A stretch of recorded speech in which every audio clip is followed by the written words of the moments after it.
Shalom, first and foremost, I'd like to give all glory, honor, and praises to Yahweh Bashim Yahushai. Double honors to the apostle elders, the great millstone who rule well. And salutations to all you brothers out there pushing this word in love, truth, sincerity, and humility. Once again, it's the brother Shati from the Chicago camp, coming back to you with what I hope is another quick and edifying sit down. And this is on the Common Sense Show with Dave Hodges. And the title of it is, your 501c3 church is going along to get along. Is it time to go home churching? Interesting video. So we're going to let this play and get some scripture. Man, could we have any more controversy with our churches? Yes, we could. Our churches are all categorized by, let's go along to get along. We're 501c3s. We don't have to pay any tax. Thank you very much. We're struggling to make ends. Oh, come on. Don't put us in that financial situation. Let me ask you a question. Has your church mentioned that, first of all, Texas passed an abortion law? Did they also mention that it was taken to court, the court granted a restraining order against enforcement, and then the appellate court overturned the court, and this is headed to the Supreme Court? Did anyone tell you from a religious authority that this was the case? Do you not think this was a primary issue with Christians when this passed? It was. It was really the issue of the time. So why isn't it today? Because we don't like paying taxes. And if the pastor speaks in a direction that the DOJ doesn't like, bye-bye tax exemption. There's already a church in Texas where this happened to a few months ago. So why isn't your church speaking out on controversial issues?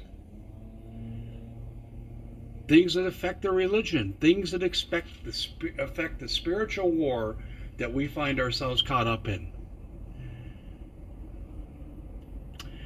A lady sent out on a newsletter I get, it's for our general area, covers a broad geographic distance though.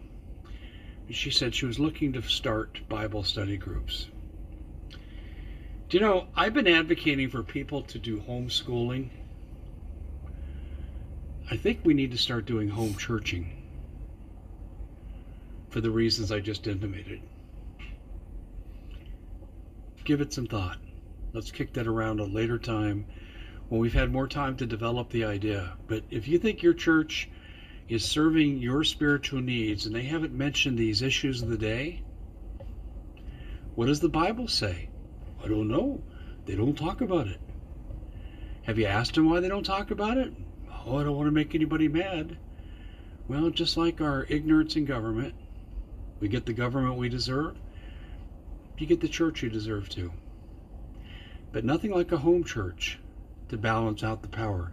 That would be their worst nightmare. We'll see you back here next time. Thanks for joining us. Pleasure to be with you. Thumbs up, like it.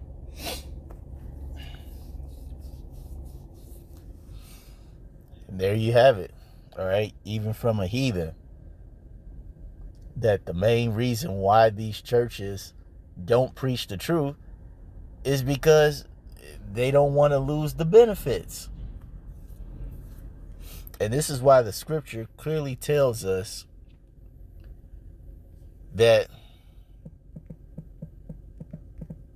the Lord doesn't dwell, Acts 7:48. Howbeit, the Most High dwelleth not in temples made with hands, as saith the prophet. Heaven is my throne, earth is my footstool. What house will ye build me, saith Yahweh?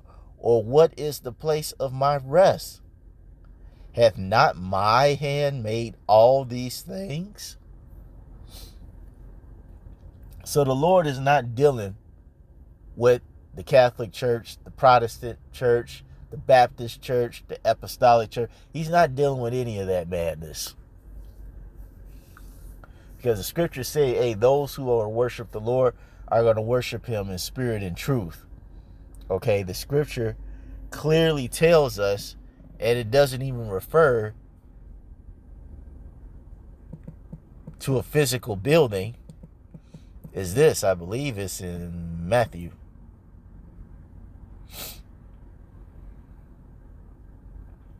Nope. There it was. Matthew. Yes. Matthew 18 and 20. And it says, for where 2 or 3 are gathered together in my name, there I am in the midst of them. And that's church. That is the church. Okay, not no daggone building that's not teaching you anything. The only thing that people learn in church is how to be niggas. Because the church teaches you that the Lord loves everybody. Everybody can be saved. That the Lord is all love. You can do whatever the hell you want to, and there's no accountability for it. That we should be accepting of all philosophies and lifestyles. See, that's the type of madness that you learn in church. But as Dave said, is the church going to actually speak out against the things that they obviously know is wrong? No. Why? Because they got that 501c3. Okay? They got that bag. And the scripture says, 1 Peter 5 and 2, actually, I'm going to start at 1. 1 Peter 5 and 1. It says, the elders which are among you, I exhort, who am also an elder and a witness of the sufferings of Hamashiach, and also a partaker of the glory that shall be revealed. It says, verse 2, feed the flock of the Most High, which is among you, taking the oversight thereof, not by constraint, but willingly, not for filthy lucre, but of a ready mind, neither as being lords over the Most High's heritage, but being examples to the flock. And being a good example to the flock is telling the truth.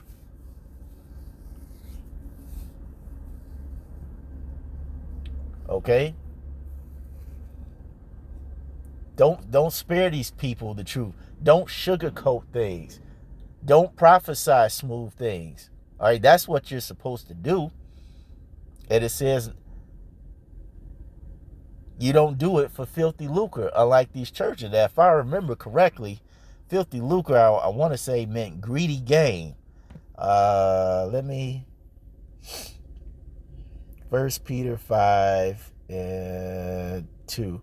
I want to say lucre meant filthy gain. I can't remember the specific Greek word.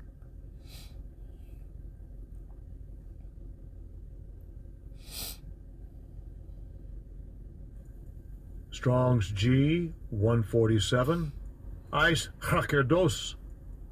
Ice hakerdos. Ice hakerdos. And it says eagerness for base gain. It says sordidly for filthy lucre's sake. Let's see. Let's get the Greek original one. Yep, there it is. Strong's G 146. Ice hakerdes. Ice hakerdes. Yeah. Eager for base gain, greedy for money. That's what all these churches are about. They're about greedy gain. Prophesying smooth things that people want to hear. Make them saying stuff that makes them feel good. That's why they can pass that collection plate 2-3 times in a service and nobody make a big deal about it, because they're hearing stuff that they want to hear. But as Dave mentioned,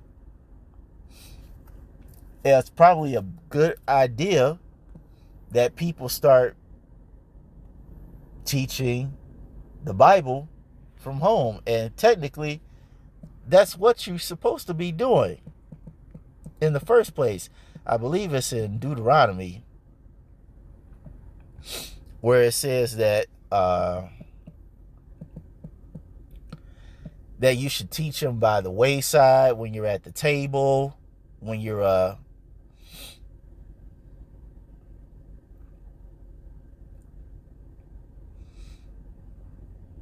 want to say it might be 11 and 18. Yep. It said Deuteronomy 11 and 18. It says, therefore shall ye lay up these my words in your heart, these laws, statutes, and commandments, your mind, and your soul, and bind them for a sign upon your hand, that they may be as frontlets between your eyes. Meaning that once you hear this truth, eating the whole roll, now that you've eaten the whole roll and you know the word of the Most High, everything is supposed to be filtered through a spiritual lens. Everything's supposed to be filtered through the scripture. That way you can discern what is good, what's evil, what's righteous, what's unrighteous. And it says, and ye shall teach them your children, speaking of them when thou sittest in thy house. That sounds a whole lot like so-called home churching. And it says, and when thou walkest by the way, in your daily life, just doing stuff, when thou liest down and when thou risest up, and thou shalt write them upon the doorpost of thy house and upon thy gates. So even the scripture says, yes, that is a great idea to home church your schools, because as I said before, these churches ain't teaching nothing.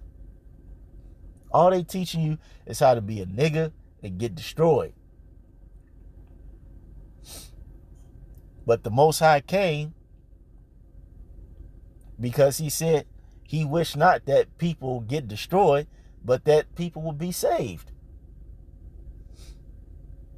And in order for many of our people to do that, they got to get up out this damn church. Because the only place that's going to lead many of our people is to a swift, cold, perfect judgment. Let that church crap go. As the scripture says, be transformed by the renewing of your mind. Come back to your heritage. Come back to the law, statutes, and commandments. And get right, get free. So I hope that was edifying. Until the next time, we're going to say shalom.